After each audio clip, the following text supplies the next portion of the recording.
Good morning, welcome to Morning Outlook. This is Kim speaking on Monday, the 2nd of February. First things first, looking at data coming out this week, there's a hell of a lot of it. Of course, we've seen some big old moves at the end of last week, particularly in the precious metals. The key thing to watch this week then, today we really got the ISM manufacturing PMI later.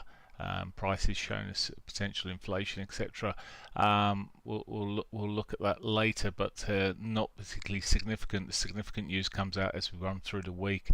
We've got the Australian cash rate, which there's a 72% chance of an increase. So rates never falling back below 3.6 here. Inflation's a big problem, and looking to deal with it quite swiftly. Okay, so that's the Australian data there. Then we've got,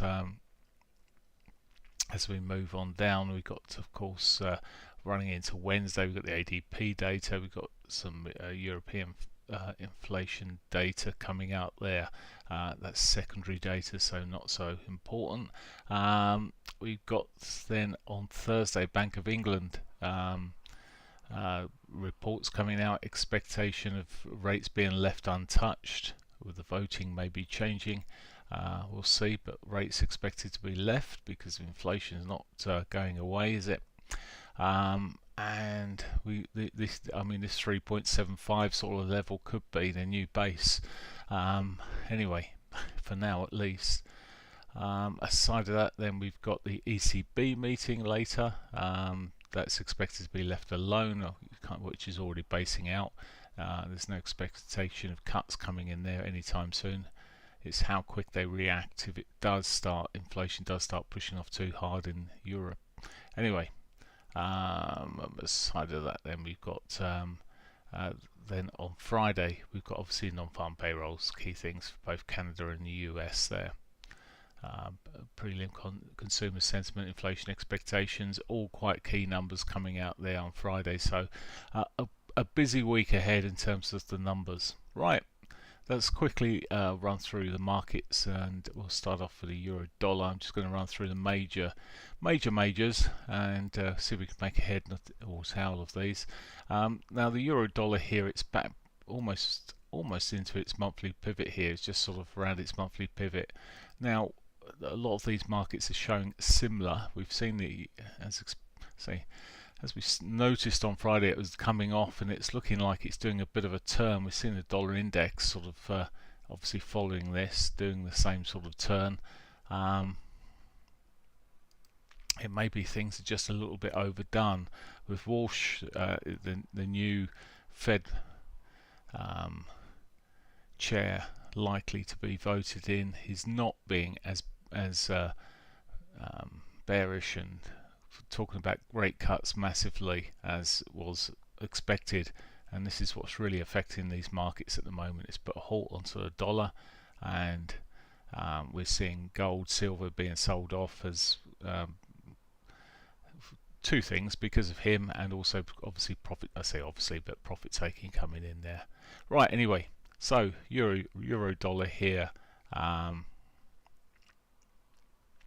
What we're going to do with this, it's sort of an in-between. It's not quite a divergence. It's in fact on here at this stage a breakdown of these lows. Well, we could just see a continuation down towards the S1. It's a bit of in-betweeny at the moment, not really showing its hand. A reaction off the pivot would give us a higher low if it moves up to that way and possibly spoil the pattern slump somewhat. But overall, the expectation really, if it continues into last week's immediate start of a trend there, would be to the downside. The pound, similar-ish picture, not quite down to its new monthly pivot yet, but heading that way. Again, soft lower highs coming through here, so a structural change in the nice trend we'd been seeing there, and lower highs, lower lows coming through here on the lower time frame. So again, this has actually chipped low already, giving us a little bit of divergence, but to me, I think these markets still look soft. US dollar yen, talking about clearing out on Friday. Well, it has actually broken into its monthly pivot and reacting at the moment to that. It's given up a lot of the gains it made there last week. Very unpredictable at the moment. Now again, here is whether or not it breaks back above these highs. If it does that, well, the gap hasn't quite been completed over here, so there's still the gap sitting there, but aside of that, it looks very iffy, much the same as what we're seeing with the euro and the pound. Right, Aussie dollar,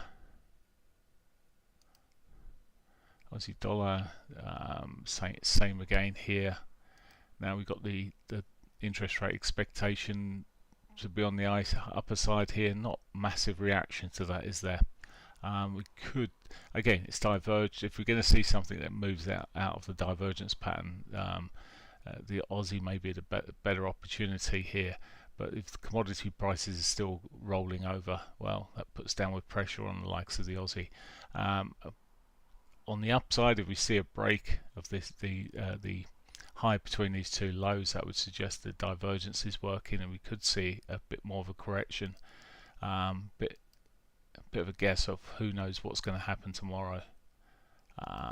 US dollar CAD, again back to the pivot, so same things here. All the monthly pivots been tapped and slight reactions to them. If they're all going to react, well, that would be maybe a bit easier, and it's just then looking at which one's reacting the best. As I say, the pound hasn't got there to react yet, but the majority of them, the rest of them have. We're seeing a slight sort of, I don't like selling into these highs here. The Canadian dollar just resulted in, well, the weakness just came through there towards the end of the week there. It looked iffy earlier on, as if it was doing a bottoming pattern, and sure enough, it's just continued through there. So a bit of waiting around again this morning at the moment. Other markets, I haven't looked through too many of these at the moment. The Euro Aussie was one that I was looking at quite a lot last week. If you're looking elsewhere in this now, it's still not looking pretty here. Still looks on the short side. However, we could, with this higher low on the 4 hourlies, be changing course a little bit. Really depends on how things start riding over into tomorrow, but it's got massively choppy and ugly here, and those cross pairs are, a lot of them are probably going to be quite similar. Okay, commodity pairs across versus the other majors are certainly weaker. The European majors looking better across the board there at the moment this morning. Right, moving across the markets then. So gold is the big thing. It's down another 5%, even though it's bouncing at the moment. 5% off from its close last week. This is, as I say, a mixture of the two things here. Bit of profit taking coming back in there. There's still you all see this. They've probably got a lot to get rid of, but there's still key brokers, etc., suggesting it will be back up to 6,000, which it could well be. I mean, the uncertainty in the markets, it could rise back into that, but let's one have a chop off there in the meantime as profits are taken. And silver, just in case, it's down nearly 10% today, down to the 70s here now. So solid old sell-off over the end of February into this month. Under end of February, I've already killed the month already, January into this month. So looking soft at the moment. Right, okay. Other markets then, equity markets, S&Ps.